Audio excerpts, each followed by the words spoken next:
ईश्वर में आस्था है तो मुश्किल में भी रास्ता है।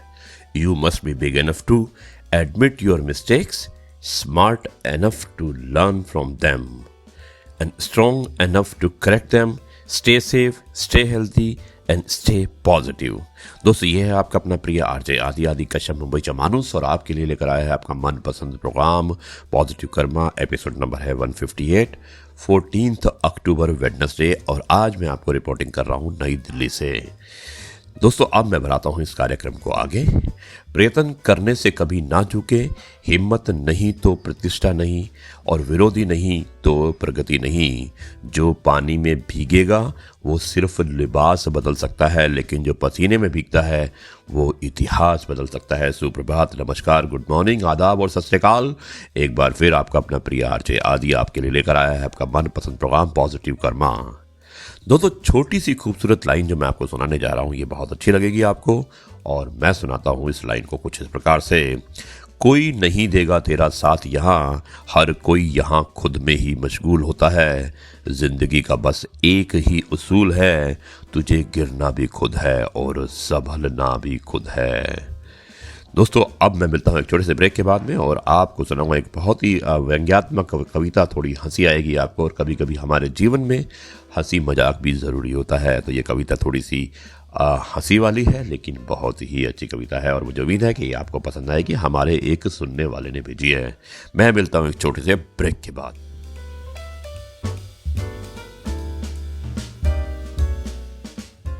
लीजिए, एक बार फिर आपका अपना प्रिय आरजे आदि फ्रॉम पॉजिटिव कर्मा नई दिल्ली से, और मैं आपको सुनाता हूं ये व्यंग्यात्मक कविता। उम्र 40 पार है लेकिन शक्ल हमारी 30 के जैसी, मुझको अंकल कहने वालों तुम्हारी ऐसी की तैसी। बेटी के कॉलेज गया तो टीचर देख मुझे मुस्काई, बोली क्या मेंटेन्ड हो मिस्टर, पापा हो पर लगते हो भाई। क्या बतलाऊं उसने फिर बातें की मुझसे कैसी कैसी, मुझको अंकल कहने वालों तुम्हारी ऐसी की तैसी।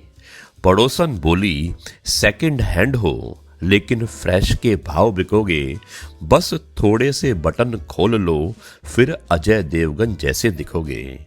बीवी सोच रही है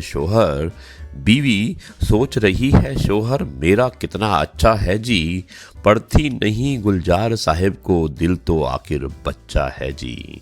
नीयत मेरी साफ है यारो, नहीं हरकतें ऐसी वैसी, मुझको अंकल कहने वालों तुम्हारी ऐसी की तैसी। कितनी जंग लड़ी और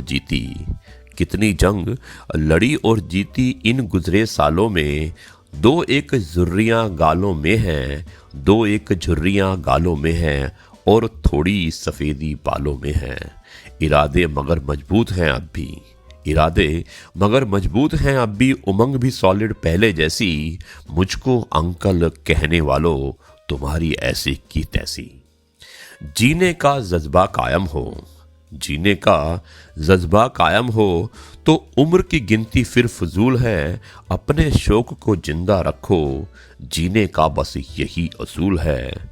जिंदा दिली का नाम है जीवन। जिंदा दिली, देखिए आखिरी लाइन है। जिंदा दिली का नाम है जीवन, परिस्थितियां हो जैसी चाहे, मुझको अंकल कहने वालों तुम्हारी ऐसी की तैसी। दोस्तों, ये बहुत सुंदर कविता थी, एक व्यंग्यात्मक कविता थी, लेकिन इसका वर्णन बहुत अच्छे से किया है, और इसमें बताया गया है कि age is just a number. तो इसलिए आप हमेशा यंग रहिएगा, आप दिल से, अपने मन से और अपने सोच से। अगर आप यंग हैं तो आप कभी भी बूढ़े नहीं हो सकते हैं। ये एक मैसेज है इस कविता के माध्यम से। व्यंग्यात्मक था लेकिन बहुत अच्छा मैसेज दिया है। अब मैं बढ़ाता हूँ इस कार्यक्रम को कुछ और आगे। नहीं मांगता ए खुदा की जिंदगी 100 साल की दे, नहीं मांगता ए खुदा की जिंदगी 100 साल की दे भले चंद लम्हों की लेकिन कमाल की दे। छाता बारिश नहीं रोक सकता, परंतु बारिश में खड़े रहने का हौसला अवश्य देता है। उसी तरह आत्मविश्वास सफलता की गारंटी तो नहीं, परंतु सफलता के लिए परंतु सफलता के लिए संघर्ष करने की प्रेरणा अवश्य देता है। या दोस्तों, यह है आपका अपना प्रिय आरजे आदि, और अब मैं आपको लेकर चलता हूं इस कार्यक्रम में थोड़ा और आगे। एक छोटा सा वाक्य सुनाना चाहता हूं। देखा गया है कि आदमी दान का मतलब किसी को धन देने से लगा लेता है। धन के अभाव में भी दान कर सकते हैं। तन और मन से किया गया दान भी उससे कम श्रेष्ठ नहीं होता। किसी भूखे को भोजन, किसी प्यासे को पानी और गिरते हुए को संभाल लेना, किसी रोते बच्चे को गोद में उठा लेना, किसी अनपढ़ को इस योग्य बना देना कि वह स्वयं हिसाब किताब कर सके, और किसी वृद्ध का हाथ पकड़ उसके घर तक छोड़ देना, यह भी किसी दान से कम नहीं होता है। हम किसी को उत्साहित कर दें, आत्मनिर्भर बना दें या साहसी बना दें, यह भी दान होता है। अगर आप किसी को गिफ्ट का ना दे पाएं, अगर आप किसी को गिफ्ट ना दे पाएं तो मुस्कान का दान तो दे ही सकते हैं।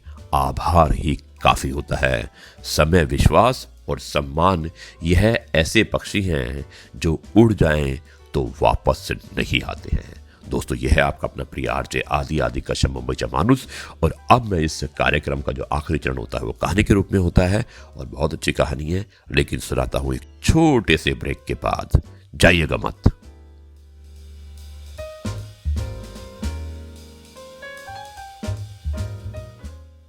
ये दोस्तों, एक बार फिर आपका अपना प्रिय आरजे आदि का मुंबईचा मानूस, और आपके लिए लेकर आया है आपका मनपसंद प्रोग्राम पॉजिटिव कर्मा। आज दिनांक है 14 अक्टूबर, दिन है वेडनेसडे, और एपिसोड नंबर है 158, जो मैं आपको ब्रॉडकास्ट कर रहा हूं नई दिल्ली से। हमारा जो आखिरी चरण है वो कहानी के रूप में होता है, और आज की कहानी है, उसका नाम है स्वर्ग से सुंदर। तो मैं शुरुआत करता हूं इस कहानी से, और मुझे उम्मीद है कि आज की ये कहानी भी आपको जरूर पसंद आएगी। आपका अपना प्रिय आरजे आदि मुंबईचा मानूस। दोस्तों, कहानी की शुरुआत होती है कुछ इस प्रकार। बेटा, मैं तुम्हारे मामा के घर जा रही हूं। क्यों मां? और तुम आजकल मामा के घर बहुत जा रही हो?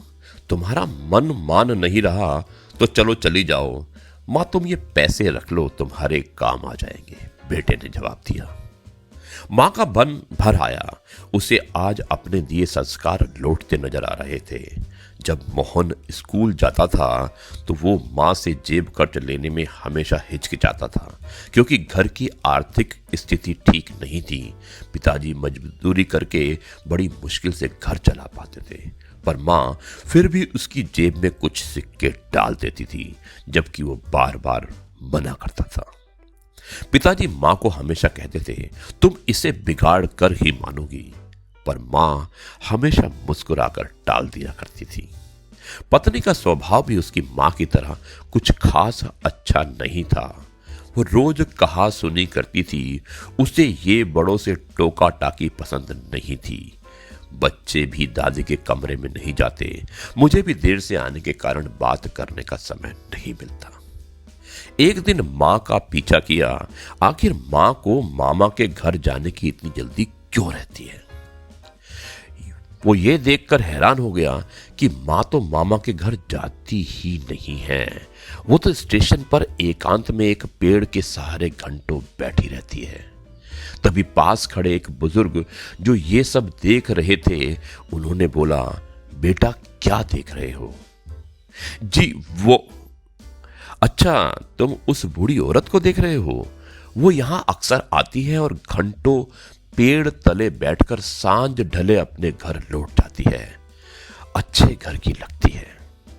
बेटा, ऐसी एक नहीं अनेकों बुजुर्ग माए, बुजुर्ग पिता तुम्हें यहां आसपास मिल जाएंगे, बुजुर्ग ने जवाब दिया। जी मगर क्यों? बेटा, जब घर में बड़े बुजुर्गों को प्यार नहीं मिलता, उन्हें बहुत अकेलापन महसूस होता है, तो वे यहां पर आकर बैठ जाते हैं और अपना समय काट देते हैं। वैसे क्या पता, तुम्हें पता ही क्या है, बुढ़ापे में इंसान का मन बिल्कुल बच्चे जैसा हो जाता है।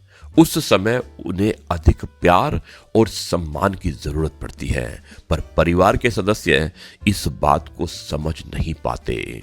वो ये समझते हैं कि इन्होंने अपनी जिंदगी जी ली, फिर उन्हें अकेला छोड़ देते हैं और कहीं साथ ले जाने से कतराते हैं।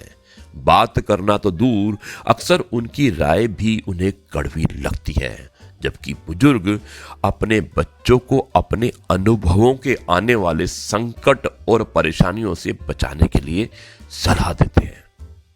घर लौटकर किसी से कुछ नहीं कहा। जब मां लौटी, वो घर के सभी सदस्यों को देखता रहा। किसी को भी मां की चिंता नहीं थी। मां से किसी ने कोई बात नहीं की और ना ही कोई बात करता था, ना ही कोई हंसता खेलता था। जैसे मां घर में हो ही नहीं। ऐसे परिवार में पत्नी, बच्चे सभी मां को इग्नोर करते देखे गए। सबको राह दिखाने के लिए आखिर उसने भी अपनी पत्नी और बच्चों से बोलना बंद कर दिया। वो काम पर जाता और वापस आता और किसी से कोई बातचीत नहीं करता। बच्चे पत्नी बोलने की कोशिश भी करते तो वो इग्नोर कर काम में डूब रहने का नाटक करता। 3 दिन से सभी परेशान हो उठे। पत्नी, बच्चे इस उदासी का कारण जानना चाहते थे। मोहन ने अपने परिवार को अपने पास बिठाया, उन्हें प्यार से समझाया कि मैंने तुमसे 4 दिन बात नहीं की तो तुम कितने परेशान हो गए। अब सोचो, तुम मां के साथ ऐसा व्यवहार करके उन्हें कितना दुख दे रहे हो। मेरी मां मुझे जान से प्यारी है, जैसे तुम्हारी मां। और फिर मां के अकेले स्टेशन जाकर घंटों बैठकर रोने की बात छुपा गया। सभी को अपने बुरे व्यवहार का खेद था। उस दिन जैसे ही शाम को मां घर वापस लौटी, सभी बच्चे उनसे चिपट गए। दादी, आज हम आपके पास बैठेंगे, कोई किस्सा कहानी सुनाओ ना। मां की आंखें भीग गई और वो बच्चों को लिपटकर उन्हें प्यार करने लगी। फिर जो किस्से कहानियों का दौर शुरू हुआ, वो घंटों चला। इस बीच मोहन की पत्नी उनके लिए फल तो कभी चाय, नमकीन लेकर आती। मां बच्चों और मोहन के साथ स्वयं भी खाती और बच्चों को भी खिलाती। अब घर का माहौल पूरी तरह बदल चुका था। एक दिन सुबह सुबह मोहन पत्नी और मां को एक साथ बैठे देख जोर से बोला, मां, क्या बात है, आजकल मामा के घर नहीं जा रही? नहीं बेटा, अब तो अपना घर ही स्वर्ग लगता है।